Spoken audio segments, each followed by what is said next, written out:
to do one because I didn't do one. Anyway, welcome to American Hammers TV. It's good to everybody here on a Thursday night instead of a Wednesday night. Um, I'm trying to get my weekly show back here. It's been a little busy the last couple of weeks, but working on it for our last month of the season. Well, not even a month. Last like 3 weeks of the season. So I got John in Philly with me tonight. I got Danny, who's a Philly Eagles fan, but he's in North Carolina. And of course, Selly, newly released into the wild as a Yeah, civilian. Uh, right. still in California at the moment, but he's about to go home to Colorado, which sounds really nice. A little Rocky Mountain High. You know what I mean? Are you going to be Right. able to go to school in the fall, Selly, at UC? Yeah, I'm actually signed up for classes actually. My classes, I'll be doing night classes and they'll start on the 31st of August, but from what I know so far it'll just be online. It'll Okay. be interesting to see how like the freshmen are and everybody else, like the main campus students, because obviously, like my freshman class when I went back in 2009 was about 5,000 students easy. Right. Right. And Yeah. obviously we all stayed on campus in the dorms and everything, so I'm not sure how that's going to work. But it'll be interesting to see if it is online, just how many people are in the city, because that city revolves around that school. Oh, totally. Yeah, I can imagine. Yeah. I mean, Yeah. a lot of college towns are like that, and Hmm. I don't know what it's going to be like here. I mean, Boston is sort of the ultimate college town. Of course, we live 30 miles north, so we don't really see it that much. But yeah, I'm curious to see what it's going to be like. MIT says only seniors are coming back, and Harvard says only 40% of the students are coming back. So Yeah. Ivy could be a League lot just of canceled all their fall sports too. who did? Oh, Ivy Ivy League. League. Yeah, they did. Yeah. Yeah, a great shock to the nation's sports Right. conscience. Ivy What League. are we Oh gonna do without no. that Dartmouth Brown game this October? I Right. don't know. I don't know how we're going to Right. live, but I fear it's going to sweep through everything else. But Yeah. we'll see. Anyway, so yeah, we got it. We got the everybody with us tonight. So we'll start. I see the chat room's filling in nicely. That looks good. It's good to see everybody here. Good to have everybody back. Yeah. So if you haven't watched us before, subscribe, please. If you haven't subscribed, that'd be great. I always forget to say that. Go to our website, AmericanHammers.net. Check out our shop. There's a link in there for the shop. It's in there. You'll find it. There's awesome, cool stuff in the shop you can buy. It keeps us going. It keeps our show going because this platform we use, StreamYard, is actually something we have to pay for every month, and generally the revenue from the shop pays for it. So everything we make goes right back into the channel. Or as far as I know, I don't get any money. So somebody else is getting money. Well, it's not me. But anyway, keeps us going. And couple of other things I wanted to throw out there. I know I've mentioned this before, but if you follow Bullen Badges on Twitter, that's our buddy Steve. He's a good dude. He's got a lot of great stuff that he puts up on Twitter. I think he's got a Bullen Badges website as well, where he puts all sorts of old West Ham badges and all sorts of badges with hammers on them for all over the world. All a huge collection, really cool stuff. So anyway, that is my completely free endorsement of Steve, just because I think he's a good guy.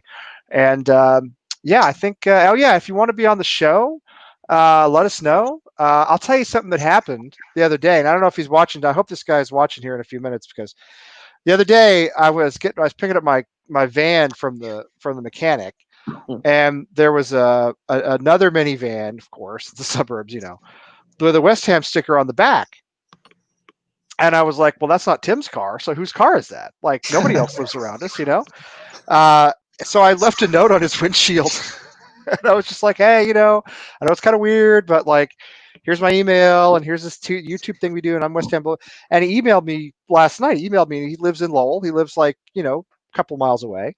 So yeah, so I was like, yeah, we should come on the channel, watch us, hang out with us. So hopefully he shows up, but if not, hopefully I could something somebody new we can watch matches with when we're doing that sort of thing again. So anyway, I think that's most of what we're supposed to say when we kick stuff off, and we're already 4.5 minutes in. So the last time I hosted one of these shows, I think I'm not sure we'd even played Wolves yet. So there've been like 5 games since then. The last 3 have been a Neapolitan ice cream of experiences. You had the fantastic win over Chelsea. You had the disappointing draw against Newcastle, which was really disappointing because of the way it actually played out. And then you had the Burnley match, which I contend wasn't actually that bad. They just did to us what they do. They soaked up the pressure. They they scored with less possession, and we didn't finish our chances. And I think if we play Norwich the way we played Burnley, I think we're going to beat Norwich. We'll see about that. But I want to get impressions from all these guys. So let's maybe take like these last 3 games. I don't know, John. I'll start with you. Random thoughts about where you think we are, what our chances are of staying up. Spurs didn't do us any favors today, but they didn't screw us completely either. So, what do you think? Got a good chance of staying up at this point. I mean, those other teams can't seem to buy a win, which is where we've been a lot of the season, but at least we're picking up little points here and there. Chelsea win unexpected, obviously. Take it. Definitely, that's a great result. Newcastle, like you said, probably could have been a better result, apart from frailties at the back, which has been an issue all season. But yes, I mean, what I've said for this season is this team has played way below its average potential. And if all they got to do is play to their average potential, and we should be all right. And I think we're seeing some of that now. Burnley are one of the most efficient teams in the league. Exactly. And every time they play us, they do us over by having 1 or 2 chances. Their strikers finish everything. Right. Absolutely everything. And there's something to be said about that. They're a good team. They're a good team. Is that a style that I want to watch? No. Look at the table. They're in contention for Europe. Yeah, they're in contention for Europe. They're not a fluke. They're not a joke.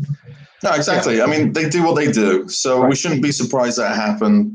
I thought actually it was probably our most encouraging game of the season. Heads didn't go down. They kept playing. They kept wanting to win the game. It just didn't work out. And, a couple of decent chances. Well, probably 4 or 5 decent chances. 1 or 2 very good saves by Pope. Another day we win that game 3-1. I mean, there's just margins. It's margins. And like you said, I think if we play other teams the way we play them, we should be all right. I think if we play the next 4 matches the way we've played the last 3, we'll pick up some more points. I think we've played well in the last 3 games. At Newcastle, we've had defensive lapses because we don't have fullbacks. But I like the fact that, we came back against Chelsea twice.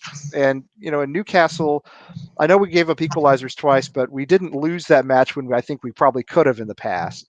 And as you said, Burnley, that's what they do. So, we had 21 shots, we had 55% possession. We were doing all the right things against Burnley. We just couldn't crack that nut that they create. What do you think, Danny? Are you optimistic? It's not good enough. You can't take your chances. You don't deserve to stay in the league. It's been the case all year. And I literally did a show the other day with 4 or 5 people, and we were talking about subs. We'll get to this. Yeah. Why? Yeah, well, that's just. I mean, time we're losing. Does he not change this fucking lineup? Why does he not do anything? Does he just think that these players are God gifted, that they're going to do it by themselves because they've proved all season they can't? You have that many shots. How Haller has missed his 1-on-1. This is an expensive striker. We're on his back to score goals. Put the goalkeeper through the net. Don't try and place that shot. It just wasn't good enough. We can sit here and say we've done well, but we lost the game. The big team, they take their chances. They play well and they win their games. That's why they're where they are. We don't take ours, and that's why where we are. Not good enough. A sobering assessment, but I think you're right. Now, but let me ask you this, Danny. So based on what you've seen the last few games, are we staying up in your mind? Are we staying up? And yeah, you think so? Yes, but Antonio needs a rest, man. He can't do it. He hasn't dropped a minute since he's come back. The first, I think I didn't watch the game live because I was working, but I went back and watched the whole game. Antonio looked knackered after 20 minutes. Yes, he did. Like his legs had gone. That's a guy that had injury problems. We can't rely on someone like that. This is a guy that 3 years ago was playing right back for us. That's right. This is who we're relying on as a number 9. It's good that Haller's back. I'm a little bit worried, honestly, because Watford are decent against us. Yeah. But you look at it, we're full from bottom, and we play 3 teams below us. Which, I mean, on one hand, right, you think that's good because we're avoiding the top teams, On the other hand, those are all going to be dogfights because they're all going to be fighting to survive. All of them. But we play better against the bigger teams. So that's where I'm worried. We play better against the bigger teams. Exactly. Yes, we do. And that's what worries me too, is that we get up for Spurs, we get up for Chelsea, we get up for Manchester United. We do have them coming up, but Norwich, they basically have to win on Saturday if they want to stay in the Premier League. I know it's unlikely they're going to, but they could. They still could. They have to win. Watford and Villa on the last day. I would love for us to be safe by them, but I'm not sure that's going to happen. So there's going to be dogfights because these are all relegation threatened clubs. It's not like we're going to play Palace or Newcastle or Southampton where you don't know what you're going to get because they might show up or they might not. They're all going to show up. Anyway, Sally, what's your take? Are we staying up? And what have you thought about our last few games? Yeah, no, I definitely think we'll stay up. The thing that is worrying to me is I don't know if we're going to stay up because we're the reason that we're staying up, or if we're staying up because of results. Which, I mean, honestly, either way is the option right now. After the Newcastle game, I was thinking to myself, okay, we'll probably stay up because we've received enough points through our own actions that we'll stay up. 4 points clear, whatever. Right. But at the same time, I do think that we have played well since Chelsea. Honestly, I know the Burnley game was frustrating, and just as Dan has said, the fact that we haven't taken advantage of chances is the reason why we've only won one game since the restart. Because you think we could have beaten Wolves if we had capitalized on chances, and it was just nice to see it finally come together against Chelsea, but I don't know if it was just luck or what it was, because we had a lot of chances that game too. We could have been 4, maybe 5 goals, again, if we had capitalized. But and then at the end of the day we won. But the thing that is worrying to me is, well, I guess for me moving forward, if he's not going to say Antonio, you have to play Haller and Antonio up top together. Yep. From this point forward, especially if Haller is good to go. But I would love to see him, replace Antonio, put him on the bench, let him come in for the last, 25, 30 minutes to replace Haller, because I don't think Haller's fit to do 90 minutes either. Do some kind of, I don't know. I would love to see 2 up top, and I think if you do like a Yarmo Haller thing, that would be awesome. But I do too, actually. Yeah. But we see that he doesn't want to use any of his substitutions. He hasn't used more than 3 in a game. In the last substitute, only really. He used 2 against. I don't get why Wilshere is not getting a look. I don't see. I don't know what's wrong. I don't know if I heard the commentary right. Like if he had picked up like some kind of hamstring injury or something. But then don't put him on the bench. Right, yeah. Well, like I said, I don't know if it was specifically for Wilshere, but somebody had got hurt, which is why they weren't starting or whatever. But anyway, I do like Rice and Souček next to each other. I would love to see Johnson play a little bit more. Yeah, I would like to see Johnson start. I mean, if you think about it, Sully, first of all, Danny, you're right. Not taking our chances. That's been a problem all season. Mm-hmm. Sully, you talked about Wolves. You go back to Arsenal, the 2 games versus Arsenal, Liverpool away. I don't know. It's been a long season. I'm forgetting what happened last fall, but I know there are 3 or 4 other examples of games that we've either lost or drawn when we haven't finished. Pretty much any game that we've given up points when we were ahead, you could probably point to those ones. 24 points dropped from winning positions is devastating, and if we pick up half of those, we're just comfortably mid-table, just cruising. Where are we? Where are we if we pick up all 24 of those points? If we have 24 points extra, we are sitting at 54. 51, right? Oh, we're 55. We have 31 right now. Yeah, 55. Yeah, 55. So we would be sitting. We'd be sitting at 6. We'd be in 6th place right now. That is unbelievable. Yeah. And we're talking about worrying about staying in this league. When's the last time we kept a clean sheet? Bournemouth 4-0. Bournemouth 4-0. I believe so. Yeah. That's New Year's Day, wasn't it? I think it was New Year's Day. Yeah, they said it's been 14 straight games. We could possibly be sitting in 6th place right now. Yeah, 3 points up on Wolves too. And we're talking about relegation. If you took half of those 24 points, we're just cruising right now. We're just cruising along with Southampton and Palace and Newcastle. And, we're just, what did that put us on? 43? Fine. We're just a mid-table club. We're just seeing out the season, and it's fine. It's If we one of the even- most frustrating seasons in memory. I mean, Yeah. and that's why I keep coming back to all we got to do is play to our average. That's all we had to do all season. It's not a bad team on paper. No, it never It's was. It's not bad. I mean, you pick up at least half those points, and we're fine. We're doing all right. But this season, especially, it seemed as if we were just conspiring to lose games. It was so frustrating. And what really is frustrating me now is, we're actually getting some effort out of a lot of our players. I still think Allaire is not putting out everything he could, but we've only seen a few minutes of him.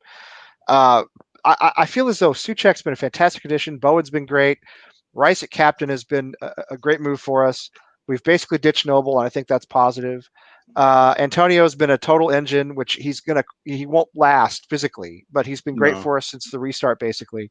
So a lot of what we didn't see, a lot of the intensity from the players that we didn't see prior to the restart, I think we've seen it, especially in the last 3 games, even against Burnley. I think they put in a shift, most of them anyway.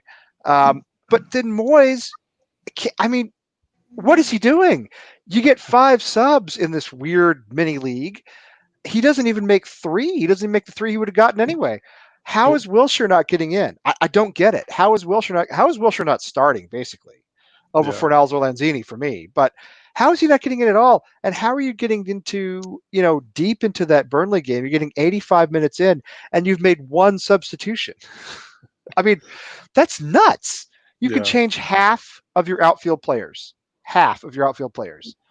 And we know that these guys are injury prone, that they're exhausted, and yet Antonio's playing 90 minutes. It's not sustainable. It doesn't make any sense. What am I missing? I mean, I think one thing that makes that even more frustrating is for every game that we've played, even against Chelsea and Newcastle, you have 1 or 2 players that, you look back and you're like, oh, I forgot they were even playing because they just have no impact. Yeah. Whether it be Fornals 1 game, Anderson 1 game, whoever, it's like, I think that's the frustrating thing is like, we can see that these players aren't doing anything, but the manager can't see that, Now, if it's a first half and you're not putting in any effort, you're subbed. We got 5 of them, you're off, right. Right. But, and even then, sometimes 45 minutes might be too long to give somebody to show that they don't care, but at the same time, having 2-3 substitutions in your pocket doesn't help anybody. Right now with this, way the schedule is and the tightly packed fixtures, I mean, you'd think that we'd want to be rotating players in and out as much as possible.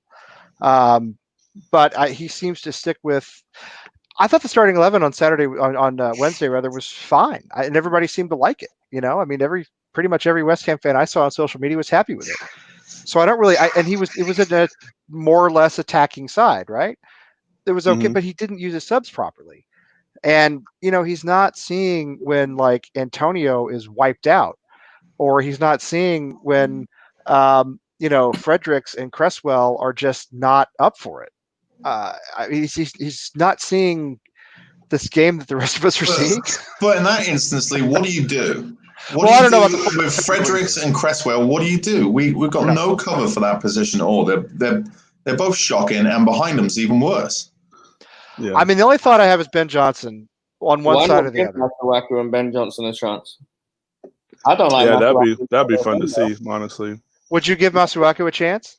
Absolutely, why not? Cresswell is just fucking shambles now. He's not the same player. Yeah, but compared to Masuaku, though, look at what happened last time you gave him a chance. He just stands off his man.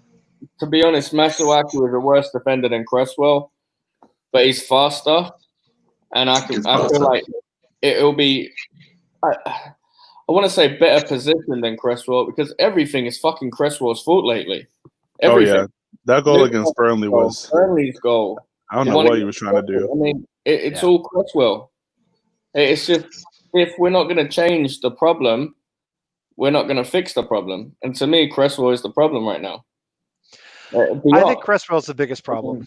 Yeah, well, both, but I mean, look, Fredericks is pretty lousy too. Let's be honest. I mean, and then we wanted to get Yarmolenko involved against Burnley, so we put him on the wing. He can't play on the wing; he's too slow. He's too slow. He doesn't track back enough. Right, he can play. Exactly, he's a defensive liability. He's a defensive liability on the wing. I would have put right mid and Yarmolenko up top for Burnley. I think yeah. you got to put. I think you got to put Yarmolenko up top. I agree. I thought for a long time he's a striker. You know, I think you're stuck between a rock and a hard place with that too, though, because Yarmo, he's not going to chase the balls that Antonio chases and make a chance out of nothing. You know what I mean? And we just have shitty options. We got two fullbacks that aren't good at their jobs. They're not good going backwards, and they're not good enough going forwards to get in any other team in the Premier League. They can't play that position. They're not good enough to be traditional fullbacks that don't go forward, and they're somewhere in the fucking middle where they're just not good enough at all. Yeah. So, especially Fredericks is especially annoying because he's got the pace to go past people, but he doesn't know how to do it. Cresswell holds the ball up every time it's laid off to go past somebody and doesn't Fredericks doesn't even know who to pass to. He's just like a Trent Alexander. Full of pace, can't fucking pass the ball, can't cross the ball, can't defend. This Cresswell, I hate seeing Cresswell like this because it's got a real like Willie Mays with the Mets feel to it. You know, not that he was ever Willie Mays to begin with, but it's like he's falling off that mountaintop quick. He's just at the end of his career, and it's sad. You know, it is. It's like, again, the guy's not exactly a legend, but he's been a good servant for us, and he's a good player. And to see him, stumbling around like this is just it's awful. Lee, I'm going to correct you there. You said he's at the end of his career. Well, I think he he's was in born in his West Ham career, surely, right? I hope. Fucking hell. He's 30. He'll be starting for us in the championship if we go down next year. He'll be player of the fucking season in the championship. Who's that? Cresswell's 30. He'll be 31 in December. Cresswell. Yeah. He's not old, but he looks done to me. Doesn't he look done to you? Yes. We need to say, and one of the problems that I see, and I would love to get your opinion on this. If we were playing at the Boleyn still, and I don't want to go into this conversation deeply, I feel like the size of the field matters to a lot of these players. Oh, he'd be getting a rocket. Oh, yeah. I feel like Cresswell done fine because the pitch is a little bit more like compact. Mm-hmm. Right. When we first moved to the stadium, it reminded me of Arsenal when they moved to the Emirates. But when they played at Highbury, they were the best team in the league. Right. They moved to the Emirates and it's wide open. Yep. And now they're struggling to do anything as well. I don't know if it's like, I feel like we're a very slow team for the size of the field that we have. Right. We're a slow team no matter the size of the field. If you ask me, Dan, that's part of our problem. Yeah. I mean, what do we have? We got Antonio. If you look at pace, that's it. Antonio and Frederick, the only players that can run beyond pace. Bowen is quick. Yeah, Bowen is quick. Either way, there's still three players. Yeah. He's a big bastard, Bowen. I actually looked at him the other day. I'm like, he's a fucking unit. No, listen, Bowen's an asset for us. I mean, he's got those thighs that Tim likes. But one that I see too, right? And it's one of those frustrating things where it's like the fans can see the issue, but the people who can do something about the issue aren't cohesive enough to see it, or coherent enough rather. But as you were saying earlier, John, where we our biggest faults right now are the left and the right back. We have what could be a better right back or left back, whatever, and Johnson, he doesn't want to play him. And Gakia, we let walk out the door, regardless of whatever money he wanted. I get you might not want to open the floodgates by, But we were desperate to keep a fullback who was competent. Right. And we let him walk. It's right. I mean, the optics are not good anyway, And then we have two strikers sitting on the bench, and we let somebody who literally cannot score with his feet, who's playing 90 minutes. It's the amount of opportunities that have not been taken. Almost half of those are because Antonio cannot hit it with inside the net because he's just not skilled enough to do it. Like if it's not a header, it's not going in. Or if he's not sliding in on a ball that just has enough pace to get past the keeper. Or if it's like a tap in, if it's a tap in, he's fine. If he's standing, if it's a tap in, he tries to break the net. Exactly. The goal that he scored against Newcastle almost missed. That's what he puts it 400 feet over the bar.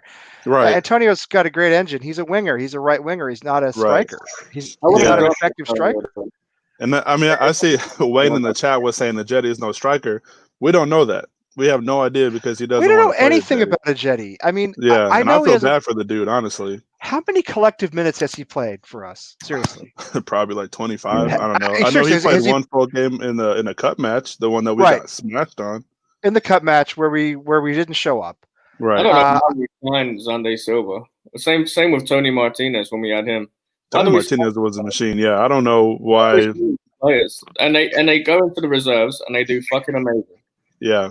We gave Freddie Sears a chance when he was dominating in the reserves, Yep. and he became a starter. Why do we Yeah. not give these guys a chance to see what they can do? I would love to see what's on it. So, and this would be a good match to see what it is too, because we're not playing, top tier opponent. Maybe not a full 90 minutes, but maybe the first 45, second 45 or something. You But get it would be subs. If you're ever going to blood young players, now's the time to do it. You can change half your outfield players. I can't get over this, Yeah. And yet we see Moyes doesn't even use 3. That's crazy. It doesn't make any sense. Yeah, and the thing that cracks me up too is almost every game where somebody has made a change around like the 55, 60th minute, that person has had an impact. Obviously, we know what happened against Wolves. Yeah. What's the name? Wood almost scored against us, for Burnley. And he usually does. He usually does. Only made one substitution, and the difference between them making 1 and us only making 2 is Burnley were winning the game and didn't have to change anything. Right. We were and wait until the 87th minute to then give Ajeti a chance. It's too late. Yeah. 3 minutes. Well, it's 5 games too late. Yeah. Bring the guy in. Antonio is Right. just impressed. And it's every game. It's every game, and fans can see it. He can't see it. That I don't understand. There's been 2 good substitutions that I can even think of, and one was bringing Yarmolenko on, and he actually scored a goal.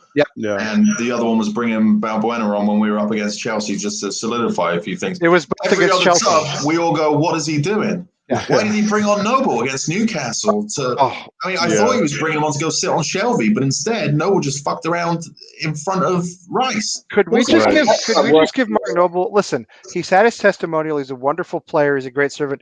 Could we give him his gold watch and start him on his coaching badges? Because right. I don't see him unless we go down, in which case we'll need him in the championship. I don't see him really I don't think contributing he'll to be us as that a great in Premier the League club. championship either, to be honest. I mean, the Well, dude I don't I'm has either. more fired up legs tonight, and- Lee. I don't know why, but I'm fired up. I don't know. I'm glad. No, you should be. Everybody should be. I think Noble's going to start against Norwich, unfortunately. If Noble Probably starts against not. Norwich, I'm telling you, we will lose. And I don't mean draw. We will lose if Noble starts against Norwich. We will lose. We won't draw. We'll lose. He's just going to. Noble and Moyes are probably sitting in a locker room talking, and Moyes is saying, "I need you," and Mark Noble saying, "Well, come on in." Unfortunately, I think Yarmolenko drops again, which is okay, but it can't be Noble that replaces him. Well, Yarmolenko's never going to. He can't play 90 minutes. He's too slow and clunky, and I don't think he has the energy to do it. But he either needs to start and give us 60 or give us 30 at the end if we need him. Be an impact sub like he was against Chelsea. I don't mind Yarmolenko not starting necessarily, but Noble at this point is just not offering us anything. He's just not offering us anything, and he destroys the rhythm of everything. I mean, Rice and Souček actually have a pretty good understanding right now in that defensive midfield slot. I love that. Yeah. I think they're, I think they've been very solid. If we had fullbacks, again, if we had fullbacks, I think we'd be sitting at least 10 points better than we are now. I think we'd be safe anyway. Another thing that Souček offers you too is the fact that he gets in the box and he's an offensive threat. I mean, he's scored. Absolutely He's either scored or almost scored in the past 3 games. Well, that's the benefit. When Noble came on the other day, I thought to myself, "Fuck, what is he doing? We're at 1-0, we're dominating the game, we're doing good." But then he dropped Noble a little bit further and he pushed Souček a little higher up the field, and it worked. Yeah. It did. And to me, I might get slated for it, but to me, I think it's time to drop Fornals. I think. Yeah. Well, here's the thing about Fornals, though. I mean, so he was involved in 2 of the goals against Chelsea, if memory serves. He was involved in 1 against Newcastle. I mean, he's not abysmal. He's putting in a shift. He's had some decent moments. I think you've got to play him in the middle. I think the problem is you can't play him on the wing. I don't think we have. I think down the left, or on the left side, I should say, we're really weak on the left side. Oh, we we've have been shoehorning players into that left wing position. None of them are a left winger. None of them. We don't have a left winger, and we don't have a left back. And it's Felipe Anderson's a letdown. Yeah, Well, I was going to say Anderson's- that's the reason why we don't have a left winger. I just, He's not a left winger either, though. Really? no. You know, one Wait, I'm player just gonna ask, really, is really Wayne serious? Wait, is Wayne serious about? Where did he go? Where did he go? Where did he go? Is he serious about this? When has it ever been more than moaning? What? Wait, have you ever watched any of these shows? Come on, man, hang out. Come on, stay with us. one When it's player. more than moaning, this is West One Ham, player Wayne. I'm missing is Robert Snodgrass. Is one I've player. heard he could be back. Did you see he could be back? Did you read this? He was supposed to be Well, gone he for the shouldn't have season. played And 90 minutes now either. there's I mean, talk if about he him is, being back. great. I mean, he wouldn't play 90 minutes, obviously, but he could be back. Like, Guy you works know, his ass off. it'd have to be soon. Everyone in that fucking team. I'm missing Snodgrass too because he always puts in a shift because he scores. He's like our joint leading scorer, I think, this His season. delivery, he's all over the pitch. But I'm with you on Anderson, and I think, you know, all our whole left side is just like paralyzed, you know. And we've tried to, and this is why my thought is, you know, maybe you stick Masuaku on left wing. I mean, he could probably do it. You know, it still leaves you with Cresswell at left back, which is a liability, but at least Why not Masuaku try can play on that side of the pitch. Why not try it? Yeah. You know, again, you got 5 subs. Not that you're going to use them, but Yeah. Like I I, mean, said, I if think you're trying to that- work anything out, this would be the game to do it. You know, this is, and granted, I know I'm talking about West Ham here, but this should be a game that we do win. I think Norwich, the first time we played them, obviously, was probably our first most complete game of the season. You know, Yeah. 2-0 win, and we were dominant. You know, from the start. You know, this game honestly it should be no different, especially with our squad pretty much all together. But the thing that's crazy, right, is there's 10 points that separate us. We've only won 3 more games than they have. And I don't know. It's interesting that we beat Norwich as handily as we did, and the next weekend they go and they beat Manchester City. So this is why one of the reasons why the game is such a toss-up too, because you don't really know what Norwich is going to offer. But like you said, I mean, they're more than likely going to be relegated anyway. So hopefully they just kind of lay down and accept their fate. See, I don't think they will. I'm not expecting that out of any of them. I don't think because they will. why? They have looked terrible, right? Their form is Right. awful, which means they will be on fire when they play us. Hey, Yeah. hey, there he is. Or is it a she? She's whining again. She wants attention. Oh, we'll give her some attention. I thought that was my microphone going funny. No, it's just a bulldog. Let's get her take. Let's get her take on West Ham. I think Norwich will come out on fire in this thing because Yeah. they're going to see us as 3 points they can pick up. Do you know what I Oh mean? yeah, They easy. lose this weekend, they're down. They have to win all 4 games to stay up. They have to win all 4 Yeah. games to stay up, and so it's desperation time from here on out. I would love for them to just be resigned to their fate and give up. I don't think that's going to happen. No. So I think they're going to come out on fire. But I guarantee you, I promise you, if we don't beat Norwich, we're going down. I don't mean draw. I mean if we don't get 3 points, we're going down. I guarantee that. I promise you that. It's to me, it's as must win a game as it's ever been. Because Bournemouth, almost won that game today. Yeah. Against Tottenham. And I know as bad as Villa have looked, there's quality in that team. I mean, Watford, have a little bit of life in them now. Watford have quality in that team too. And so do we if we could get it all together and have a manager who actually knows how to use his players. But Yeah. I really think if we don't get 3 points on Saturday, we're doomed. I'm sorry I feel that way. But I'm It's doomed. West Ham, though, Lee. We'll lose to Norwich 2-0 and beat Man United 2-1. That is the Probably most not, West Ham 'cause thing that we're could playing- happen. We're playing the Manchester United, so we'll probably get the shaft somehow. Well, they did just have their 16th penalty, I think, of the season. Manchester Yeah, United. they've had a penalty almost every game since we've been back, which is kind of crazy. But Their we love to record give them up. over the course of the history of the Premier League, last 25 years, whatever it's been, their record is astonishing. The number of penalties they've had, it's absolutely unbelievable. Yeah. It's totally unbelievable.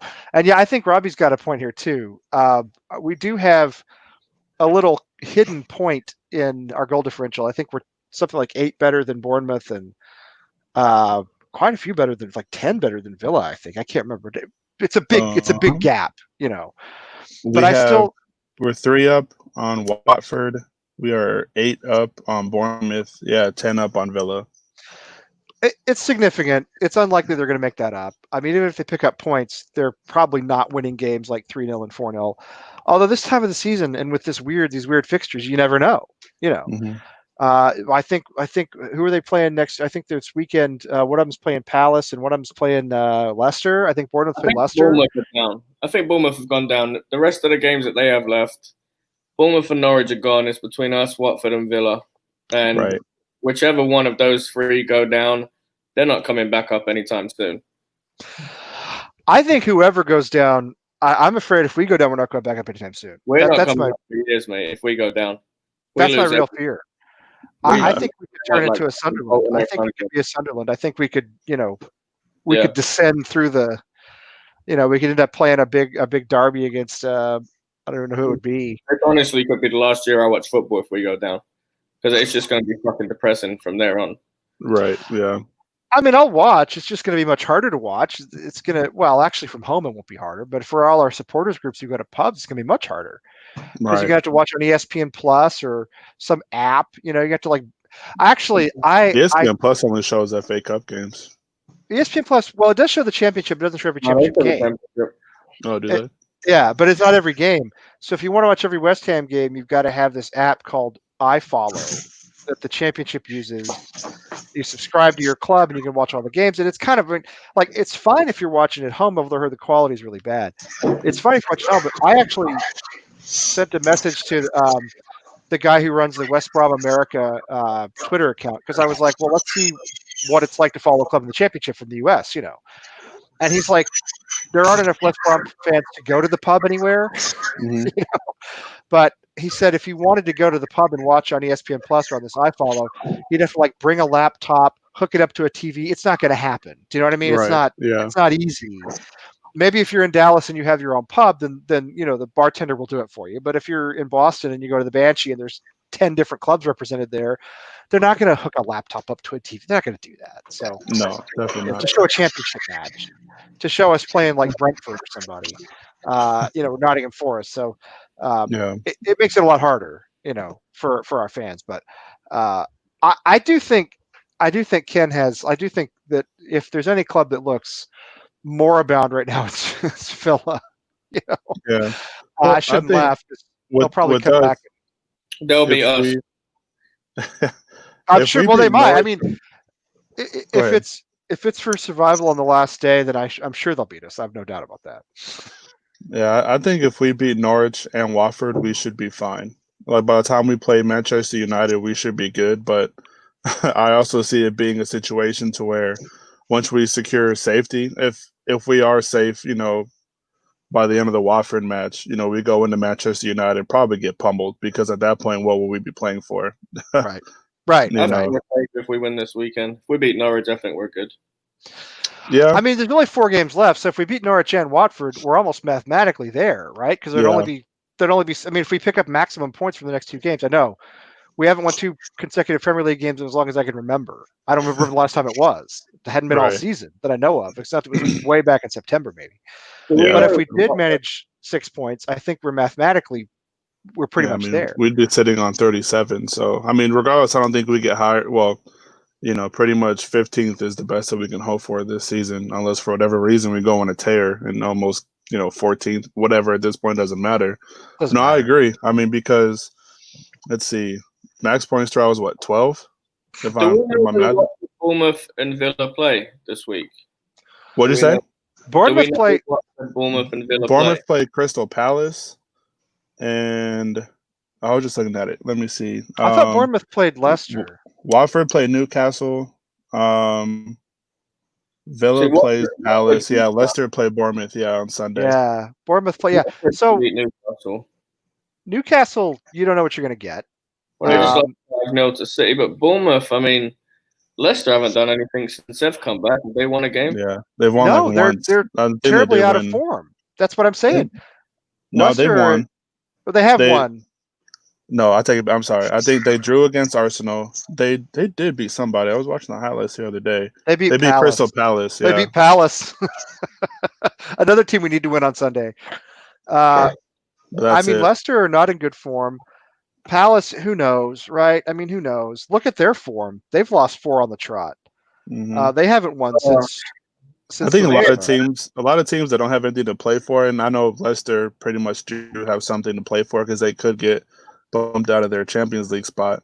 But a lot of them, I think, are just treating this like a preseason. You know, They are, and why shouldn't they? I mean, they don't have anything to play Yeah. for. right? They don't want to. They don't want to have injuries. They're safe. They're Worried This is about why I'm league saying we parties. can't count on these results continuing to go our way. Palace, Right. Newcastle, and Leicester, all three of them are definitely beatable by anybody. Even Leicester, playing for Champions League, have not been in good form. No, Palace is in horrific form. James Madison's injured. That's their best player besides Vardy.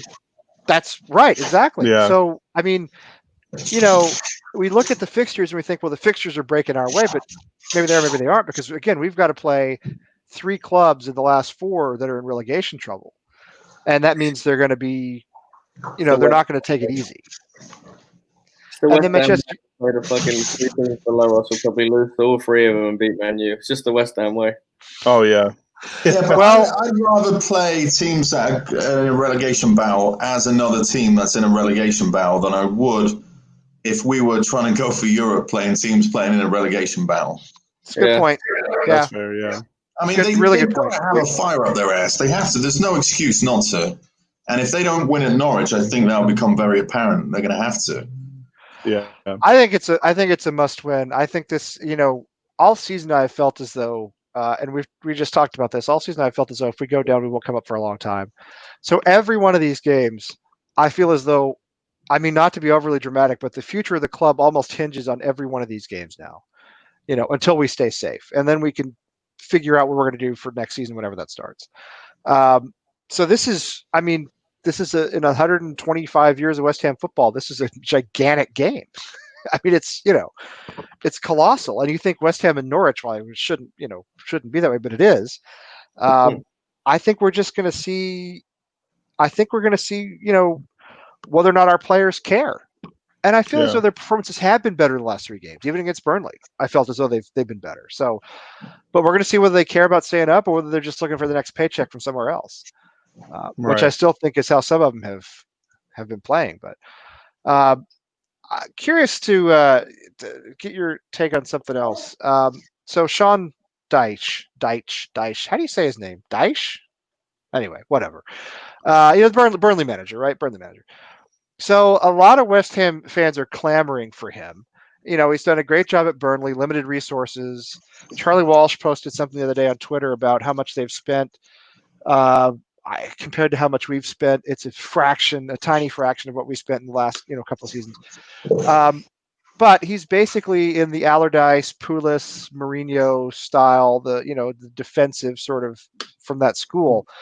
Do you want Sean Dyche at West Ham? There's been talk that he wants to come here, that we're looking at him, even though the board have said Moyes has his job no matter what. They lie all the time anyway. So that's probably not true. Do you want him, or would you be scared off by his style? Because he's basically just a younger Sam Allardyce at this point. But he gets results.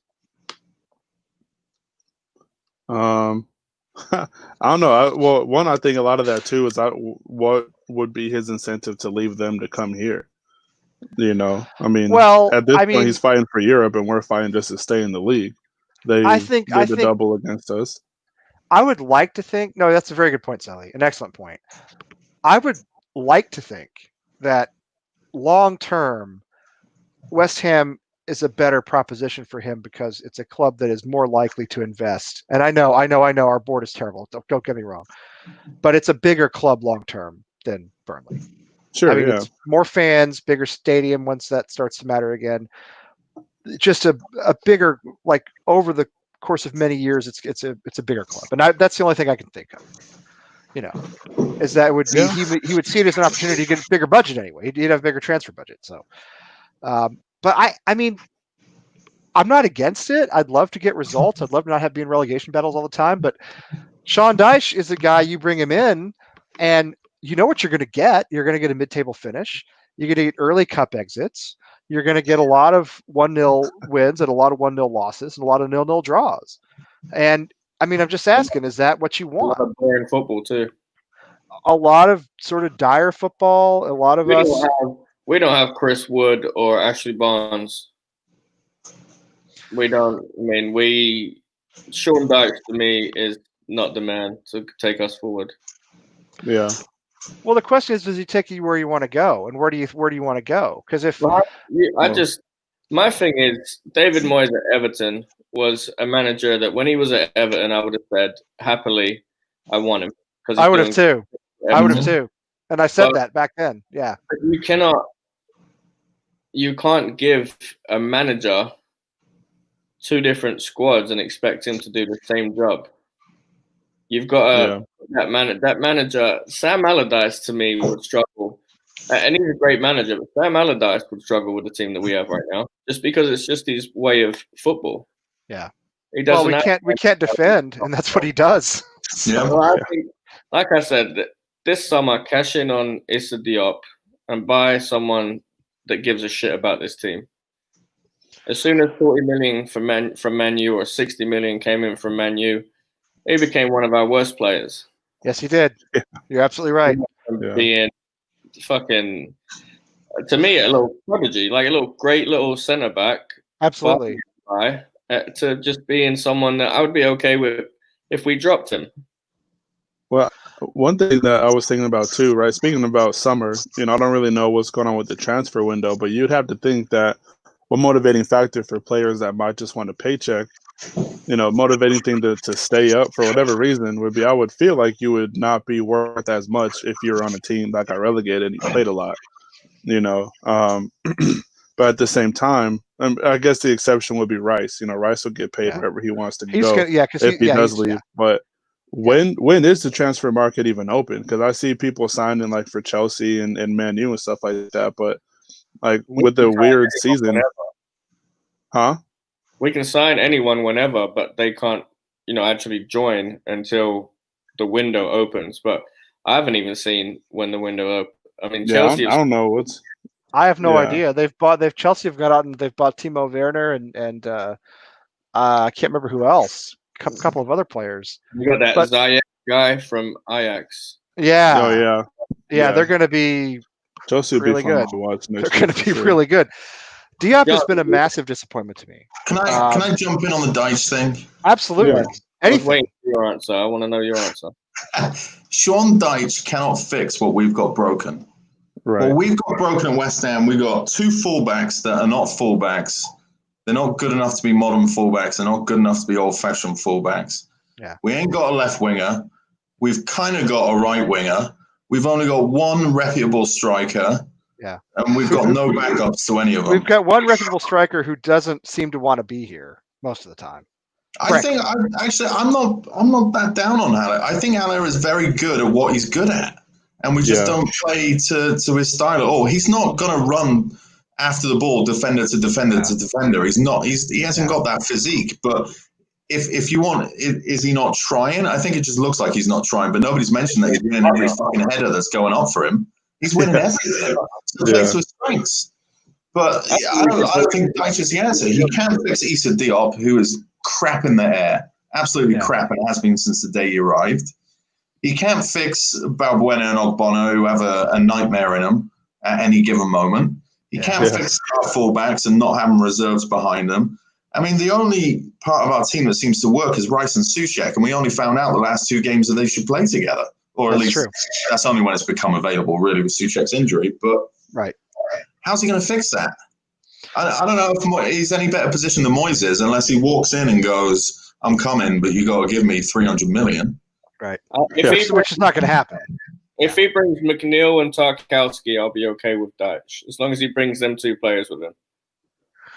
I think one thing for us too, right? Like, let's say for whatever reason, if the heavens open and we are getting a new manager, I think one thing for us is we should be looking for a manager that has some sort of international appeal, right? Like, if we want to go to the places that we want to go, European football and beyond, is Sean Dyche the guy that, somebody from Germany is, oh yeah, I've heard of him, I'll play for him, kind of thing. Yeah. I mean, you could say that Moyes kind of has that appeal because he has managed in the Champions League and stuff like that, and he's kind of been around.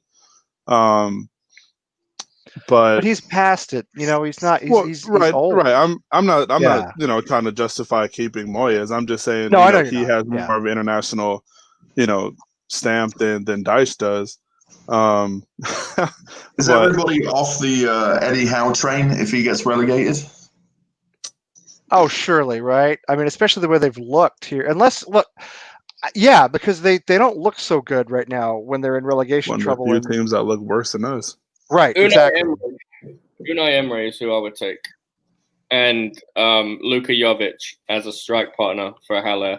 He's not getting any minutes at Real Madrid. If we stay up, give him what worked for Frankfurt. Give him.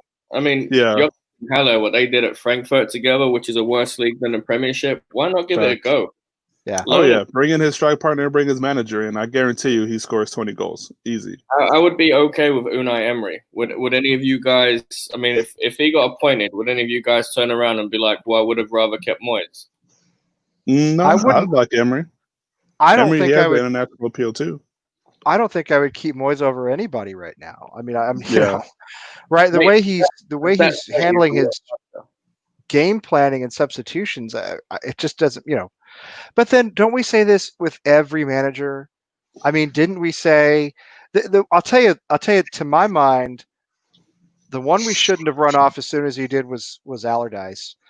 I know he played ugly football, but he got results and he stabilized us in the Premier League. And it was ugly and it was nasty and he cupped his ear and it was a bad scene. And at the time, if you had asked me, and I said, get rid of him. But I'm going to be honest with you, I kind of regret that now because at least he had a stabilizing influence. I was really disappointed when he lost that England job because I wanted to see what he could do with actual world-class talent for the first time, you know?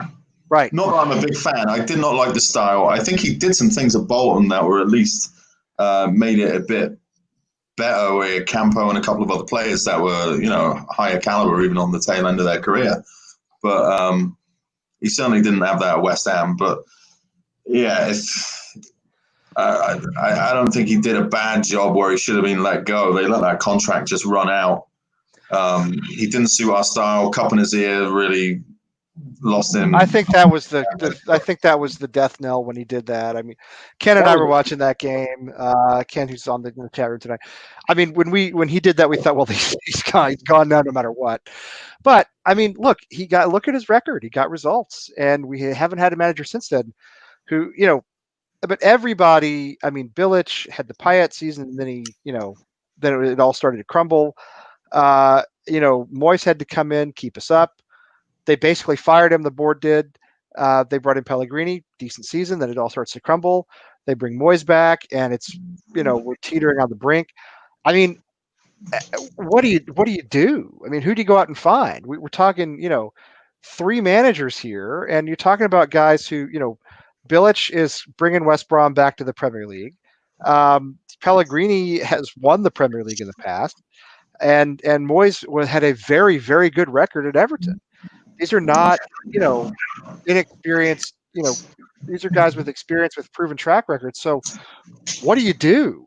We can't find anybody who works.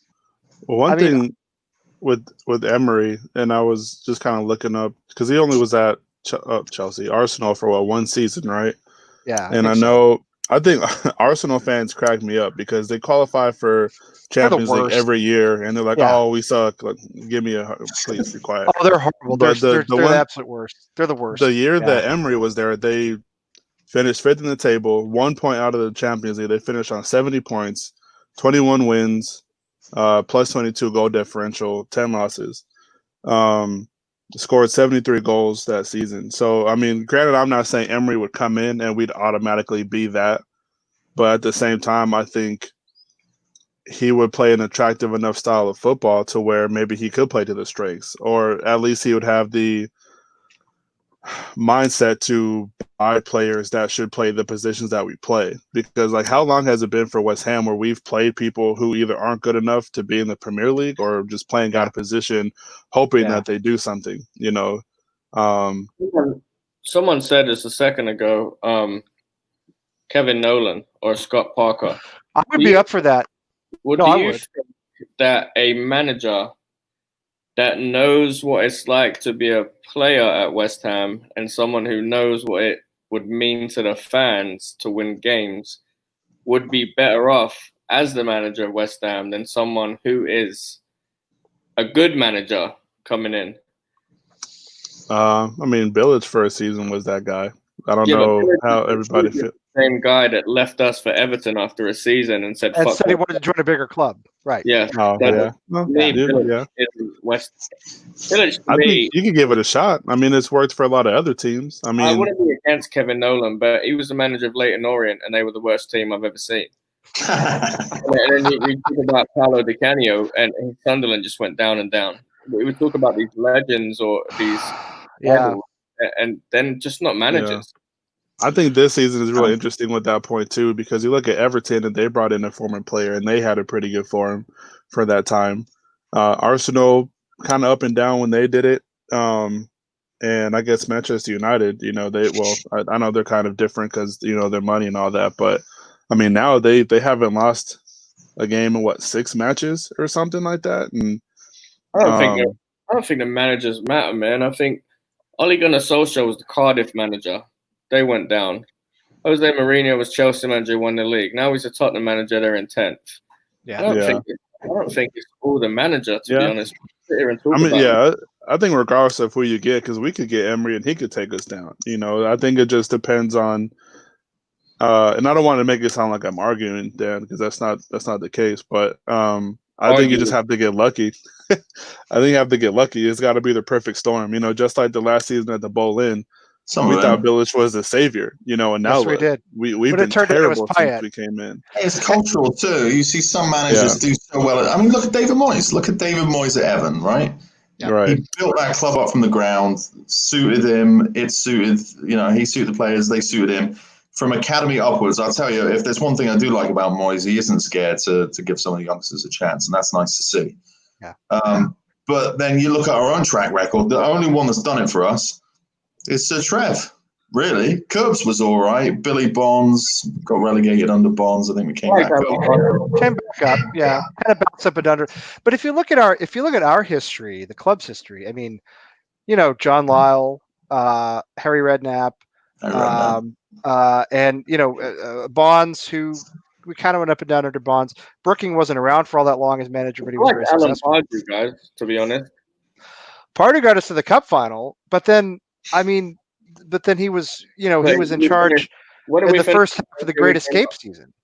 What did we finish the first year we came up from a championship? We beat Preston in the playoff final. We came up.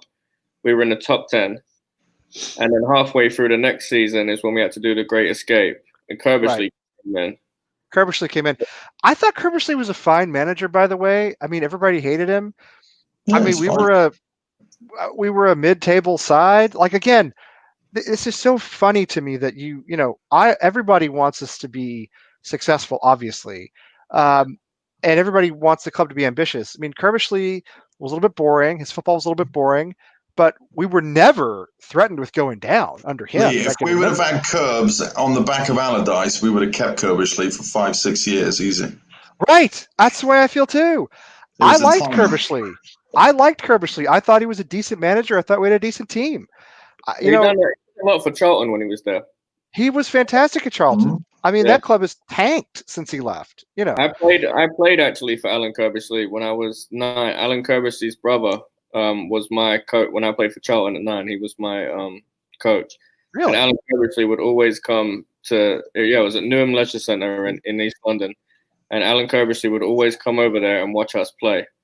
And I've had many conversations. Not that I can remember any of them at 9 or 10 years old, but he was a good guy, man. Positive influence, and I was excited when he came to West Ham. I thought he was a good manager.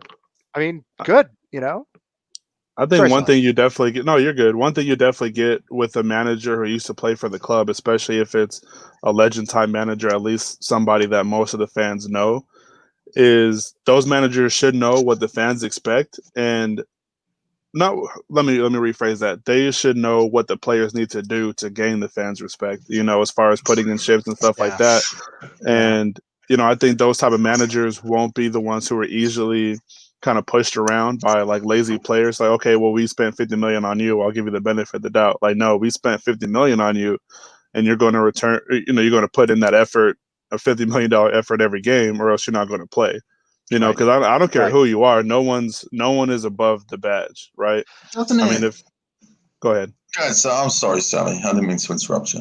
No, you're good. I was gonna say, like, for let's say, back when we had those silly rumors of bringing in Ibrahimovic, right? Let's say if Ibrahimovic came and played for us, if he, was lazy, not putting in shifts, Yeah. sit him, bench him. You're taking up a spot Yeah. on a team for somebody else that could come in and be better, But just regardless, I think you might get those sentiments from a manager who's played for the club because they know what the fans want to see, whether that be the 1-0 games every day or, we win 3-2 every day, whatever. I think you might get that. That's one thing you could probably guarantee out of a manager like that. Yeah, I think the other thing about a manager, I don't know, John, what were you going to say? I was just going to, I have an irrational hatred, I suppose, or it just annoys me of some of these recent ex-players, suddenly getting these jobs, right, that they probably have no qualifications for yet. Right. You've got Steven Gerrard walking as Rangers, Frank Lampard walking as Chelsea, granted he was at Derby before, right? Wayne Rooney. Like, they haven't done the hard graft that a lot of these other not known people that have probably been, behind the scenes trying to get to that position for the last 10 years or whatever. Lampard at Chelsea. I mean, that makes no sense to me. He could be good. Maybe he is. Maybe he isn't. I don't know. I guess time will tell. But I don't know. I don't know if I want that for us. I guess is what I'm getting to. I think the only thing about I'm with you because I you look at how many really great managers. I mean, I don't know. This is really an honest question. I'm not totally sure. How many really great managers were legendary players? I mean, Zidane has been great, but he's at Real Madrid. He's got everything. Plug and play, right? Right, he's got everything he ever wanted at his disposal, and I love him. I've always been a huge fan of his. But again, you can't really say that he could replicate that somewhere else. I have no idea. But you look at the really sort of the great managers over the last 20 years. I mean, was Alex Ferguson like a legendary footballer? I don't think so. No, definitely not. Arsene Wenger never played in the top flight anywhere that I know of. I tell you what, a lot of them do have in common. If you look at the Mourinhos and the Pellegrinis and the Ancelottis of the world, and that is spend. The best managers have the most money in the pockets to spend. Of course they do. Of course they do. Which is why is that after becoming a top manager that they're giving them the trust to go spend money, or is it that they're given the money? I mean, that depends. The best manager. I think Zidane had the money up front because he never managed anywhere but Real that I can remember. So, and he had Ronaldo, So, I mean, best player in the world and lots of money and biggest club in the world. And, it'd be hard not to succeed. Right. But the only thing about bringing in a manager to me, who's a former West Ham player who played recently like a Scott Parker or a Kevin Nolan, is that person would know how to deal with this board and would understand what the club is like under Gold, Sullivan, and Brady. And I think the biggest problem we have is always at the top with the ownership. I think these managers come in and, they have to deal with Sullivan, who's always trying to push players on them, who doesn't, when he buys a player, he pays in installments and he defaults on the payments, and Brady, who trashes their own club in the press, and poor David Gold, who, to me is still the only real sympathetic character among the three. Who they hate each other. Huh? They hate each other. Gold and Sullivan cannot stand each other. Well, that's what I'm saying. Is if I had to pick a side, it would be David Gold's side, of course, all the time. So you got Sullivan just completely a total embarrassment. The way they run the club, the leaks that come out of this club, the way they manage their communications, the way they manage their money, Brady writing a column in the Sun, the whole thing is a disaster. And my thought is, at least if you're Scott Parker or you're Kevin Nolan, at least that going in, or Mark Noble or anybody else, at least that going in. Maybe that's why they're not signing up for it. Well, maybe that's why they won't do it. Yeah, no, you're right. Maybe that's why they're like, But I would think that's the only thought I have is that, you don't get that splash of cold water in the face, when you get to West Ham and you realize, oh man, this is as bad as I'd read about. This is worse than I had ever heard. That's the only thought I have is that, you don't have that shock value. Do you guys know of any managers that manage right now that have never played professional football? Have never played at all, professionally at all. Yeah, I don't know. No. there's one that I was just thinking about, and he managed 2 Premiership teams, Chelsea and Tottenham. hmm I don't know if you know his name when I give you that clue. He was 34 when he was the Chelsea manager. I know Mourinho was either very low league or not professional, was he? Andre Villas-Boas. Oh, okay. I Yeah. was just looking him up. He's the manager of Marseille now, and I was just thinking about him. Wow. And, he never played. I was just reading on his Wikipedia. He never played football in his life. Wow. That's and amazing. Didn't want to play football.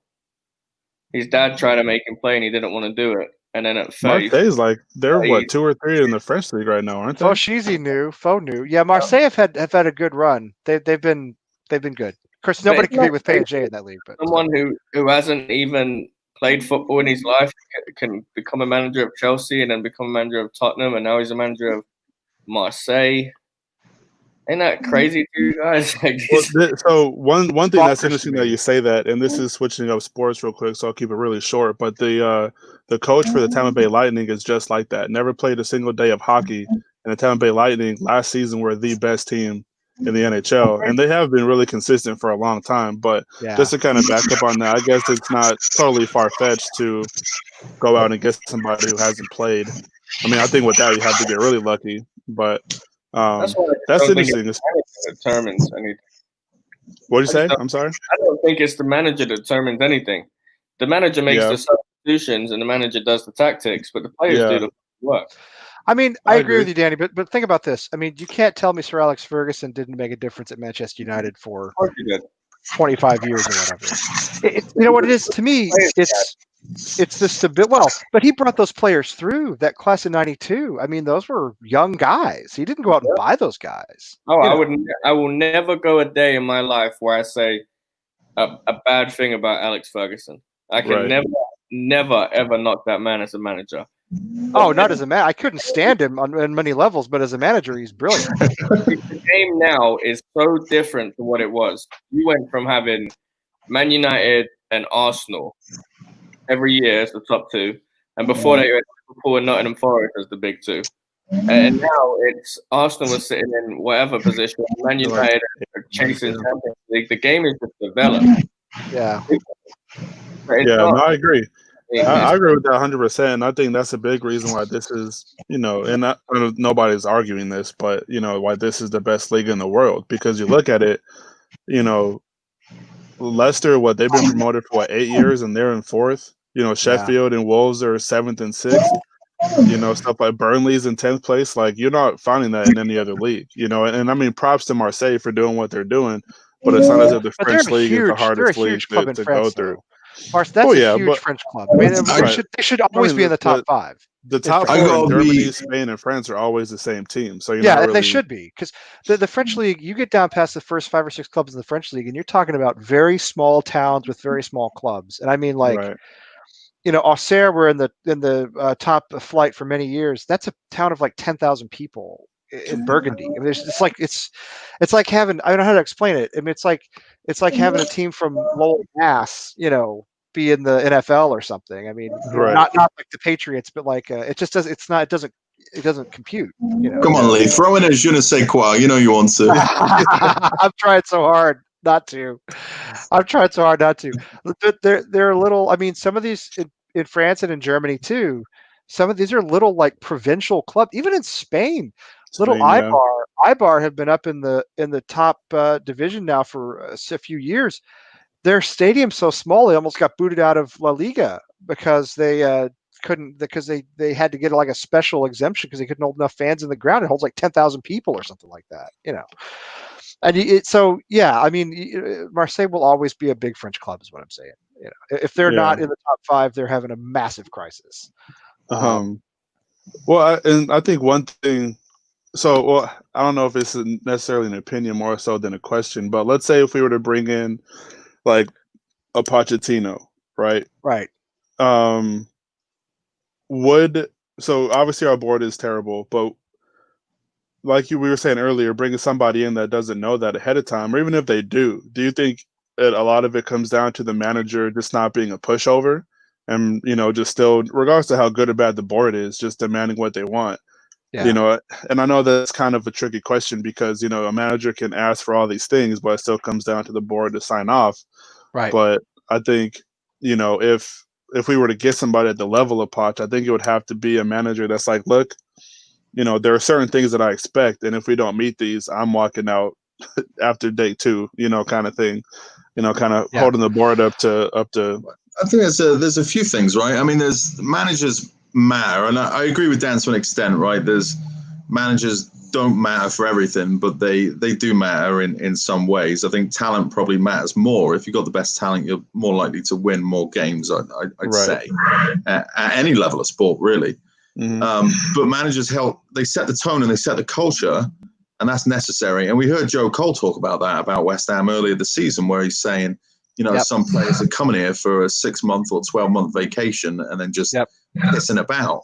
And if you don't have the right person setting the tone that that's not acceptable, you're going to get the same results. And for some reason, whether it's, and if you ask me, and I'm sure everyone in the channel was used to hearing me say this over and over again ad nauseum, we have a culture problem at West Ham that comes from the top and Absolutely. filters the whole way through the entire Yep. team. So whether it's hiring a director of football who's mates with a current manager, or Yep. whether it's hiring the wrong managers or using agents to decide who you're supposed to go and buy in the transfer market, or leaking stories to a few pals, or whatever, the culture is rotten, and do the same shit, get the same results. I mean, that's what is going to continue to happen at West Ham until they clear off. I don't think we can put a culture in place that's going to be a culture of excellence and culture of winning, and that's what we need. Yeah, it starts with ownership. In every sport, it starts with ownership. And I don't care if you're talking about football, if you're talking about American sports, even if in the franchise model, it still starts with ownership, always. And the best ownership really is the type that, funds the club and then backs away and just tells the manager, do your thing. Yeah. So maybe that's your best point, Lee, too, is that why managers may matter a little bit, because we got a director who thinks he's a manager. That's and exactly he likes to go and buy gifts for his manager because he knows better than what they do about what kind of football that we need. We have a Jerry Jones. All right, you guys, Right. you follow the NFL. Cowboys owner. Believe me, I know. I was there. I remember when he took over the team. I was in high school. Jerry Jones, has made the Cowboys a multi-billion-dollar organization, but he's destroyed the franchise from a competitive perspective because he took everything over. He had a coach in place in the 90s who did what he wanted to do. Jimmy Johnson did what he wanted to do, and Jerry just funded it. When Jerry took over the franchise, he destroyed it, and they went from being the model franchise in the NFL to not winning anything now for 25 years. And you get the same thing with like the Redskins with Daniel Snyder, another NFL example, but you get the same thing with The Raiders. With the Raiders, right? I mean, there's a bunch of examples from football. There's probably some from baseball as well. The best owners are the ones you can't even really identify. You don't know that much about them. I mean, how much do you think the Red Sox guys interfere with Jurgen Klopp? I'm sure they just tell him like, "It's yours. Do what you want to do." Yeah. Do you think Jurgen Klopp would put up with an owner who was always stepping in and interfering? I don't think he would. No. And look what they've accomplished. I think on that too, you have to have those two specific people, or even if there is a director of football, they have to have a positive discourse with each other, right? Like, it can't always be somebody going in and saying, like, "Hey, I want this," and the owner's like, "No," or the owner's like, "Hey, I need you to do this," and the other people are like, "No, that's not positive." If people can have an open discussion about anything, no matter who it is. I think even to Dan's point, right? If a coach or manager, obviously he's not playing on the field, but if he can get his players to buy in, and he's on the touchline every week, just being positive, Yeah. I mean, that's one thing I'll definitely give Moyes more than Marino. I can't even think of his name, but is he's on the touchline. He is trying Pellegrini. to Yeah. Thank you. I don't know why I can't think of his name, but He's forgettable, quite frankly. Yeah, but I mean that's one thing that you could say that he does is most of the time he is on the touchline, Yeah. trying to He's get not his stroking the players to tie. listen. Pellegrini's Right, stroking the tie the whole game. Right. Yeah. But yeah, no, and I think Dan is is definitely 100% accurate what he was saying about that. A manager, I think, is a good manager gets his players to listen to him, because you look at it, right, and obviously we're talking about I'm so bad with names. We were just talking about the Real Madrid manager. Oh, Zidane, yeah. Zidane, yeah. Yeah, I mean, yeah. Zidane could have easily gone to Real Madrid and not got Ronaldo to buy in, and could have been terrible. Well, not terrible, but Yeah. maybe third or fourth instead of first or second. Right. Early exits out of the Champions League. Right. And you look at it too. Moyes was doing really good at Everton. Went to Manchester United, who the richest team in the league, and didn't Right. do anything with them. Yeah. So I mean, it is whether those players didn't buy in, whether it was just because he was, not necessarily the placeholder for Manchester Ferguson. United's been a but- poison chalice ever since Ferguson left too, and I Oh think yeah, that's I really agree. due to But I you. mean, they still have the same money. They still have the They same do have a lot of award, money. the international Absolutely. appeal. You guys bring up Klopp, right? And let's just use that as a demonstration of where we are in the world.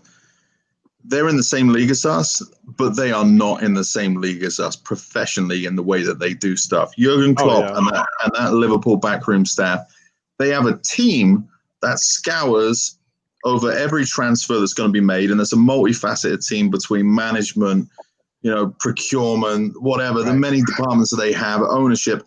They have a team dedicated to transfers. We've got one fucking scout. That's where we are. That's where we are. That's the world that we operate in. I mean, that's absurd. It's absurd. We're nowhere near that level. No, we're not. And as you said, John, in an earlier show, they have a throw-in coach. I think you mentioned. Yeah. That Klopp brought in a throw-in coach. Probably Rory Delap, but so they're look. If somebody mentioned Bill Belichick, and I hate to take this back to the NFL, but if you want to talk about somebody who is into every gritty detail. Right. Bill Belichick runs every last detail of that franchise, and he knows everything that's going on.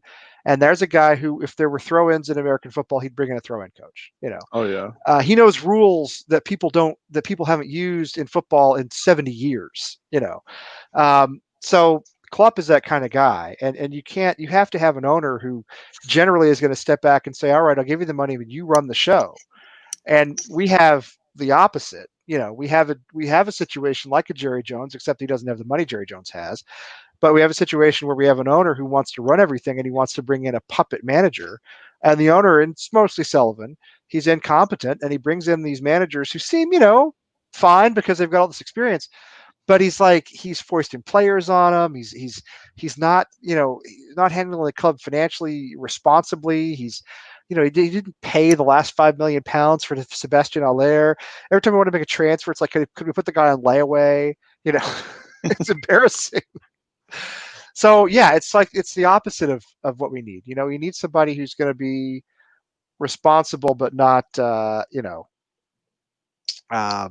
know, but not meddling. And we've got meddlers, and we've got the opposite. Yeah, we've got the opposite. So Danny, you okay, man? Yeah.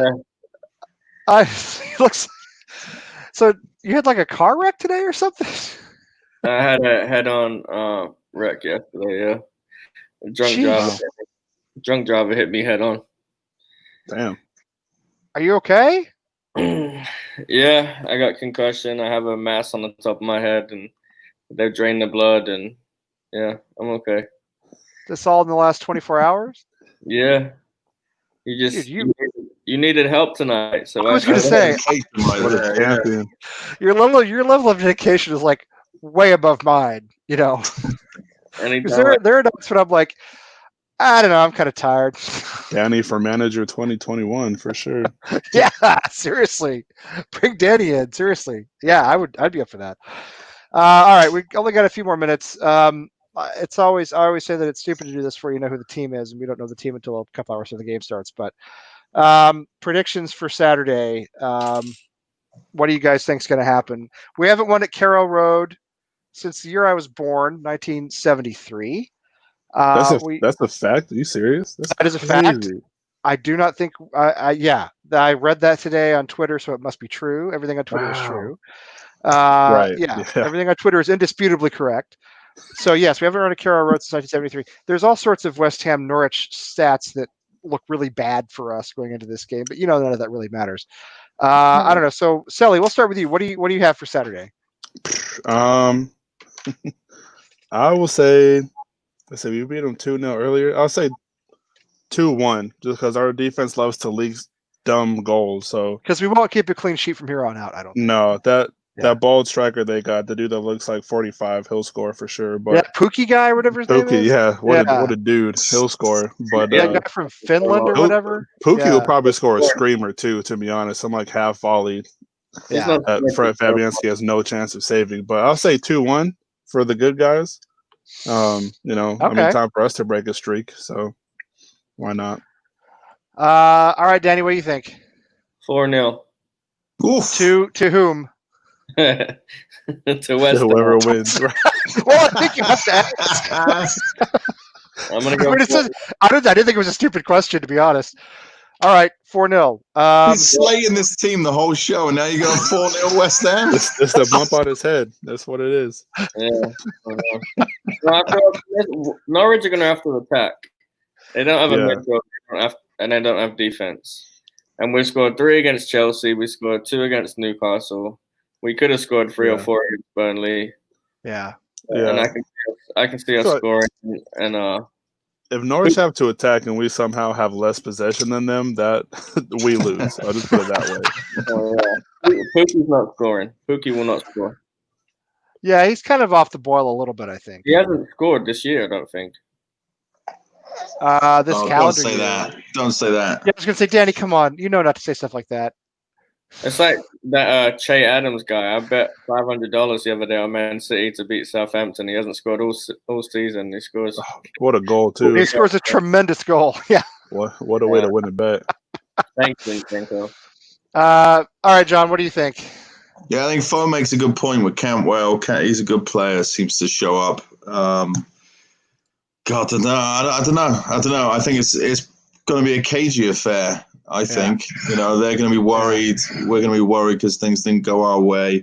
If we can squeak out a 1-0, that's fine by me. That's fine. If we can play for a draw for the next 4 games, that's fine by me as well. Just get the win at all costs. Just get the win. What's that? Buendia guy, he's a good player. Yeah. Buendia, and then they're right in the left back, Max Aarons, and I can't remember the left back's name, but they're really good as well going forward. They just can't. Sorry, just real quick, bouncing back to our conversation about former players being managers. I don't know how I forgot, but Thierry Henry, coaching the MLS. Granted, he's still new. We still see what they have to do, but he didn't do great with Monaco. He really didn't do well at Monaco at all. Yeah, speaking about big teams with small stadiums. Yeah, no kidding. Well, that's true. It seems like 8,000 people. High school football stadiums bigger than where Monaco play. Oh yeah, mine too. yeah, at least these days. Yeah, you're right. Thierry Henry's kind of struggled, and I really like him too. He's another guy I really admire, but he struggled as a manager. So did Platini, for that matter, who's similar profile, famous French player. But we never win when I pick West Ham to win. So officially, I'm going with a 2-2 draw because I can't pick us to win because that dooms us to absolute defeat. So I absolutely think, what's funny though is I said on Twitter right before the Burnley match when I saw the starting 11, I said, well, we'll score, they'll score. And it didn't work out that way. So, maybe it should have, but it didn't. I think it's going to be nervy, cagey. I think we're going to make mistakes in defense, but I think we're going to get one from Aller or maybe Antonio, maybe Souček off a corner. I think it's a must-win, but officially I have to say a 2-2 draw because if I say we'll win, we'll lose. So, yeah, that's what I got. All right, you guys got anything else before we go? Nope. All right, Danny, get well, man. Yeah.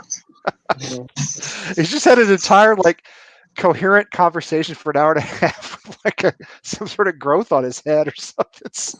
All right. It's the West Ham way. You got to play hurt, son. You rub some dirt on it. You got to play hurt. Right. Yeah. Anyway, Selly and John and Danny, thanks you guys for being on the show as always. So Saturday morning, 7:30 a.m. Eastern Time, 4:30 in the morning, out on the West Yeah, Coast. boy. If Rob in Hawaii is watching, God only knows what time it's going to be in Hawaii. I have no idea what time it is out there. Midnight, half past midnight. Past midnight. Okay, so he Yeah. doesn't have to. He could just stay up.